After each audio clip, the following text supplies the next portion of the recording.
coordinatrice maire départementale de Keur Massar tey ñu ngi fi ñëwoon pour créer bureau bi donc équipe bi nekk sama ginnaaw nii tey ñu ngi ciy profité aussi di remercier suñu mag yi nga xam ne ñoom ñoo fi jóge ku ci mel ni Badji jàpp nañ ci bu baax parce que ñu ngi ñuy épaulé te lépp ñoom la parce que bu leen neexoon doxale neneen mais dañoo gis ni am na yeneen ndaw yoo xamante ni war nañ leen jàppale pour ñoom tamit ñu gagner plus d'expérience.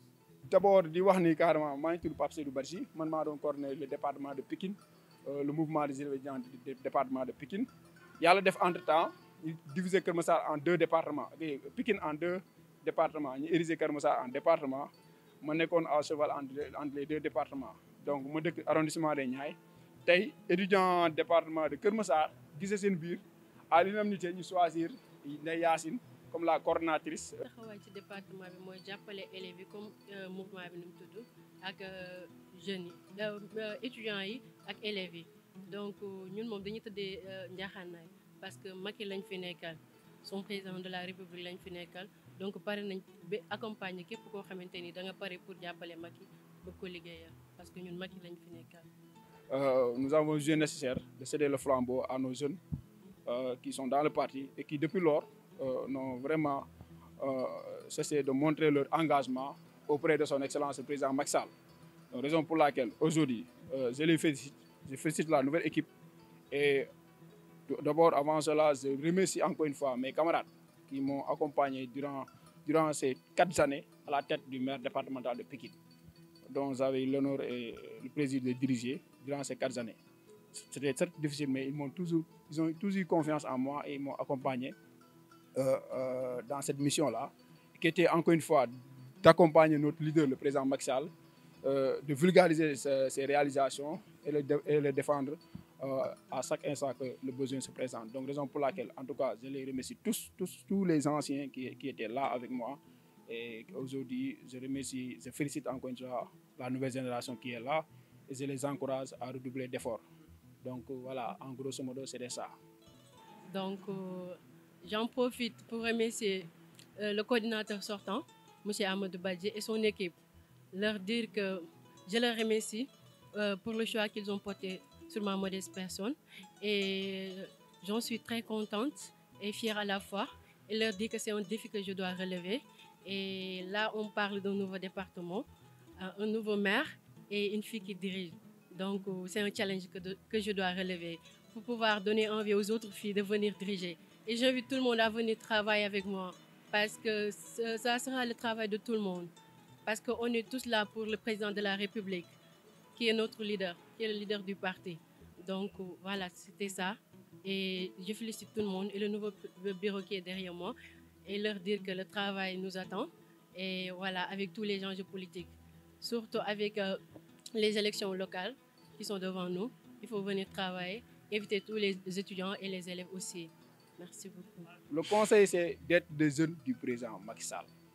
C'est le seul conseil que je peux vraiment leur donner et de travailler exclusivement pour l'intérêt du président Macky Sall. De travailler pour le parti, pour notre parti, l'APR Yakar. Donc, et dans la coalition Benno Bokk Yakar. Donc, je pense qu'ils ont beaucoup de choses à faire actuellement, surtout avec ce nouveau département-là. Donc, ils ont beaucoup de choses à faire pour le parti, pour le département et pour les responsables. D'être en phase avec tous les responsables du département et ça leur fera du bien. Maintenant, nous, ce qu'on a fait aujourd'hui au niveau de Keur Massar, naturellement, on va le faire au niveau du département de Pikine. Ça, c'est parce que ça nous revient de droit. Parce que nous avons encore une fois cette vive conviction, cette pensée que ce n'est pas le président Macky Sall de venir nous installer les instances au niveau de la base. C'est nous-mêmes, jeunes du parti, qui devons vraiment faire ce travail-là. Parce que le président de la République n'a pas ce temps-là de descendre à la base pour installer les maires ou bien les cogères. C'est nous, les jeunes du parti, qui devons prendre ces responsabilités-là. Donc, raison pour laquelle on n'attend personne sur cela. On prend nos responsabilités et on va l'assumer pour faire le travail qu'il faut pour le parti, pour le président Macky Sall, ici dans le département de Keur Massar. Donc, c'est ça. Et Inch'Allah, dans les jours à venir, nous serons dans d'autres défis, dans d'autres responsabilités, encore une fois, pour le parti, pour la jeunesse et pour tous les responsables qui sont dans le département de Pikine, de travailler en symbiose pour remporter les prochaines échéances locales, pour que la coalition Benno Bokk Yakar reste au pouvoir, pour encore une fois gagner la majorité des collectivités locales qui sont ici dans le nouveau département avec les 6 communes et encore une fois, continuer à accompagner le président Macky Sall jusqu'en 2024. C'est ça notre ambition, c'est ça notre objectif. Et on va y aller avec toute la jeunesse du parti, la crème du parti, pour que le président Macky Sall soit très fier de nous et qu'il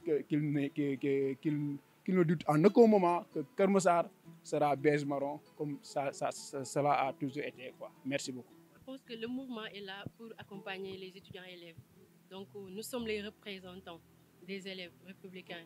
On est là pour le défendre, pour leurs intérêts aussi.